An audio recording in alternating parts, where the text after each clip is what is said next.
Ili kupata habari zetu kila siku, tafadhali bonyeza subscribe kisha alama kengele. Mbengo TV, we are the best. Assalamu alaikum wa rahmatullahi ta'ala wa barakatuh. Hongereni kwa mfungo kwa wale ambao mmefunga mwezi mtukufu wa Ramadhani, lakini pia hongereni kwa wale ambao mmefunga kwa resma. Namshukuru Mwenyezi Mungu, mwaka huu kwa resma na Ramadhani zimekutana pamoja, kwa hiyo wote tupo kwenye mfungo. Kipekee kabisa namshukuru Mwenyezi Mungu mwingi wa rehema aliyetupa afya njema na baraka kuweza kuiona siku njema ya leo, na nimewaita ndugu waandishi wa habari kwa heshima kubwa sana, na ningetamani sana swala hili ambalo nalizungumza muweze kunipa support ya kutosha kuweza kufika kwa jamii. Kikubwa zaidi, IPM huwa nina ibada ambayo inaitwa kikao cha wanaume. Ibada hii, kikao cha wanaume, tunakusanyika wanaume, tunakutana wanaume kujadili mambo ya wanaume. Tunakusanyika wanaume kwa sababu mara kwa mara tumeona wamama wakikusanyika, wanawake wanazungumza, wanawake wanaongea, lakini mwanaume anapitia mambo mengi sana mazito, majanga mengi sana mwanaume anapitia, lakini hana wa kumshirikisha, hana wa kuongea naye, hana wa kumweleza. Kwa hiyo mimi nilipata wahai au revelation kwa Kiingereza au ufunuo wa Kiswahili kwamba kwa nini wanaume sisi tunakutana. Kwa hiyo ndipo nikaanzisha hichi kitu kinaitwa kikao cha wanaume, ambacho tutakuwa tunajadili mambo yetu sisi kama wanaume. Kwa hiyo tumekuwa tukifanya, mwaka jana Mungu alisaidia tulifanya, ilikuwa kubwa sana. Watu walipenda na walitamani hata kila mwezi, lakini hata wali ukiula kila siku unakuwa sio wali tena, inakuwa kero. Kwa hiyo tunafanya kila mwaka kikao cha wanaume. Kwa hiyo mwaka huu 2026 kwa idhini ya Mwenyezi Mungu ametupa neema ya uzima na afya. Kwa hiyo tumeona vyema tuweze kukiandaa tena kikao cha wanaume. Na kikao hiki cha wanaume safari hii hatutakifanyia kanisani. Kwanza, kuvuka mipaka ya kidini. Hatutaki kiwe kikao cha kidini, tunataka kiwe kikao cha wanaume. Na kwa sababu tumevuka mipaka, tunatamani kila mmoja aweze kuhudhuria kikao hiki anayeitwa mwanaume mwenye jinsia ya kiume. Tumeamua tuchukue ukumbi pale Mlimani City.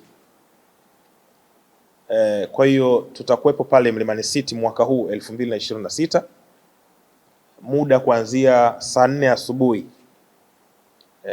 mpaka baadaye sana. Na kikao hiki cha wanaume safari hii, kama jinsi mnavyofahamu, huwa tuna dress code. Last time tulifanya nguo nyeusi full, maswali yakawa mengi sana. Mkanishambulia kweli kweli waandishi. Kila nikikutana na nyinyi ni maswali tu, nini nondo juu ya nondo. Kwa nini nyeusi? Kwa nini nyeusi?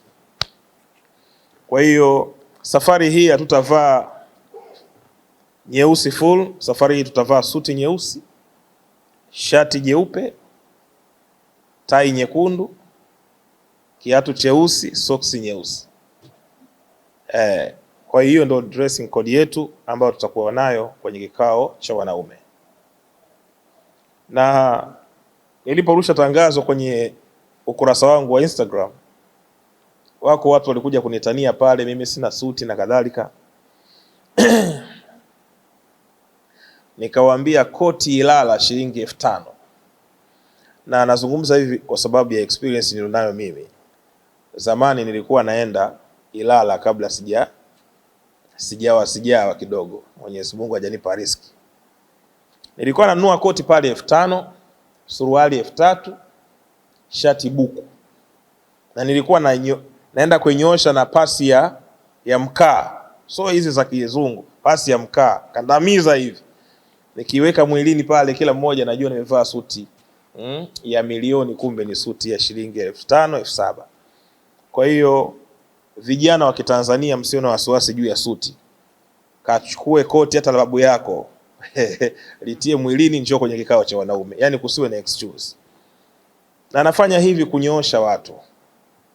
Acha mambo ya siwezi. Acha mambo ya kujiona kwamba vitu fulani wanaweza wakafanya watu fulani. Natamani kila mmoja ambaye ni mwanaume ajitengenezewe ufahamu kwenye kichwa chake kwamba yote yanawezekana. Hata kama hujawahi kuvaa suti, itaidi safari kwenye kikao cha wanaume uwe katika hiyo dressing code ambayo nimetangaza, kwa sababu utabaki mlangoni bila kuingia. Ukija na nguo yako ya Yanga, samani Simba au Mtibwa Sugar, hautoingia kwenye ukumbi, kwa sababu utakutana na watu pale mlangoni ambao sio mimi, hawatakuelewa. Kwa make sure kwamba unavaa hilo vazi la suti nyeusi,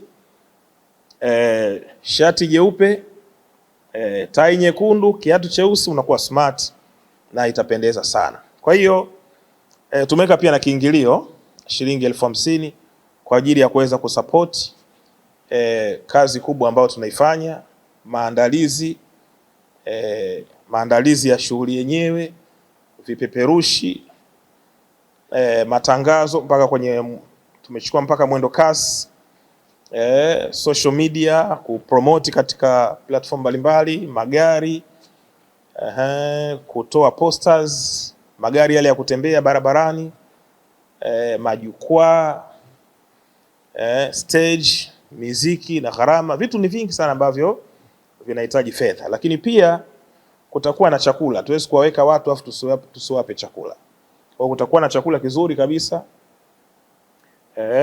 cha mchana, utakuwa na wali, utakuwa na kuku, kutakuwa na maji ya kunywa, kutakuwa na maziwa, kutakuwa na juice. Hakikisha kwamba hauhudhurii tu event, lakini ukifika muda wa chakula, basi tunapata break kidogo, tunakula, alafu tunakuja kuendelea kupata nondo. Na Mungu ametupa neema mwaka huu kufanyia pale Mlimani City.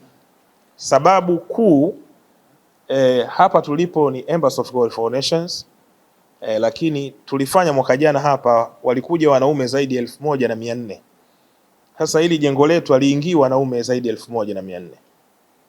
Kwa wengine walibaki nje huko, tukaanza kuchukua matenti, tukaanza kuhangaika. Wengine wakawa nakasirika, wataki wamuone IPM, wanataka napozungumza wanione live hivi. So tumeona vyema tuchukue Mlimani City, kwa sababu Mlimani City ni pakubwa, ni ukumbi unaingia watu hata 3,000 au 5,000 kabisa pale. Lakini pia ni center. Mtu akitoka Gongo la Mboto atafika, akitoka Coca-Cola atafika, akitoka Bagamoyo atafika, akitoka Chalinze atafika, akitoka Tabata atafika, na ni ukumbi ambao unajulikana na watu wengi. Kwa hiyo ukisema Mlimani City, kila mmoja anakuwa anafahamu. Kwa hiyo nichukue nafasi hii kuwakaribisha wote ambao mnatufuatilia, wa Tanzania wote na hata pia ambao sio wa Tanzania. Kikao cha wanaume hakifuatiliwi na watu kutoka Tanzania peke yake, kama ambavyo IPM mwenyewe hafuatiliwi na watu kwa Tanzania peke yake. Kikao cha wanaume kinagusa mpaka East Africa. Mwaka jana tulikuwa na watu wengi hapa, kuna mwaka huu pia tutapata watu kutoka Kenya, tutapata watu kutoka Zambia, watu kutoka Malawi, watu kutoka Mozambiki, watu kutoka Namibia, watu kutoka mpaka watu kutoka Marekani wanakuja kwenye kikao cha wanaume, watu kutoka Uganda. Kwa kifupi watu wanakuja wengi kutoka nchi zilizotuzunguka na Tanzania. Kwa hiyo ni kikao ambacho ni muhimu sana. Nichukue nafasi hii kuwakaribisha wanaume wote. Wanaume wote mnakaribishwa. Hiki sio kikao cha dini, ni kikao cha wanaume. Kwa dini yoyote, dhehebu lolote, tunawakaribisha. Na kwa kutambua hilo kwamba hakuna udini, nilipata neema ya kumshirikisha kaka yetu Saidi Lugumi, naye akawa amekubali ratiba zake kuziweka sawa ili naye aweze kuhudhuria kwenye kikao cha wanaume. Kama mnavyofahamu, Saidi Lugumi sio mchungaji wala sio askofu. Yeye ni Muislamu, anafanya shughuli zake nyingine za kujitafutia riziki na kadhalika, lakini alikubali kujiunga na mimi ili tuweze kuwa pamoja pale Mlimani City kwa ajili ya kikao hiki cha wanaume. Kwa tunawakaribisha watu wote bila kuangalia dini, rangi wala kabila. Tutakuwa na surprise nyingi pale. Kwa kifupi tu, njoo wewe kama mwanaume, tukae chini, tuzungumze, tuyapange, uone nini ambacho kinakufanya unaferi. Mwaka wa 20 leo huna chochote. Unapanda, unashuka. Kila unachokianzisha kiendi. Ujuaji, IPM huwa na tabia nasema siwezi kujua kila kitu. Huwezi kujua kila kitu na mimi naamini siwezi kujua kila kitu. Kuna watu ukikutana nao katika maisha ndio unakuwa mwanzo wako wa kupiga hatua. Kuna watu ukikutana nao katika maisha ndio unakuwa mwanzo wako wa kufumbuka macho na kuzinduka kwamba kumbe kuna hili na hili. Kwa hiyo kutakuwa na wafanyabiashara wengi siku hiyo, kutakuwa na wafanyakazi wengi siku hiyo, kutakuwa na watu mbalimbali. Kwa hiyo wanaume wakikaa chini pamoja, utabadilishana mawazo na huyu, utabadilishana mawazo na huyu. Mwisho wa siku hautaondoka kapa kwa sababu kutakuwa na mafundisho. Saidi Lugumi ataulizwa maswali. Kafikaje pale? Njia zipi za kweli za kuwapa vijana wapige hatua? Mimi IPM nafikiri nafahamika mambo yangu. Itakuwa na mimi na maneno yangu ya kuzungumza kuhakikisha kwamba shughuli yetu ya kikao cha wanaume 2026 inakwenda vizuri. Baada ya kusema hayo, karibuni wanaume wote, mataifa yote, nchi zote, mikoa yote ya Tanzania tunawakaribisha. Wale mnaotoka mikoani, mfike tarehe 30 Dar es Salaam ili upate hoteli. Ikiwezekana ujue ukumbi uko wapi. Usije tarehe 2 hiyo, no. Fika tarehe 30 upumzike, ujue mazingira, alafu uweze kuandaa. Kama tai uje uinunulie huku kwa Dar es Salaam. Jiandae vizuri na naamini Mungu atawasaidia. Msitapeliwe kwenye mitandao ya kijamii kwamba sijui kuna tiketi, sijui nini. Sadaka yako unaitoa 50,000 ya kusupport hii kazi utaitolea pale pale ukumbini. Kwa hiyo kutakuwa na watu pale ukumbini ambao wamejiandaa, watakupokea, utawapa kiingilio chako, utaingia na kila kitu kitaenda sawa. Baada ya kusema hayo, Mungu abariki wanaume, Mungu ibariki Tanzania na Mungu ibariki Afrika. Asanteni sana.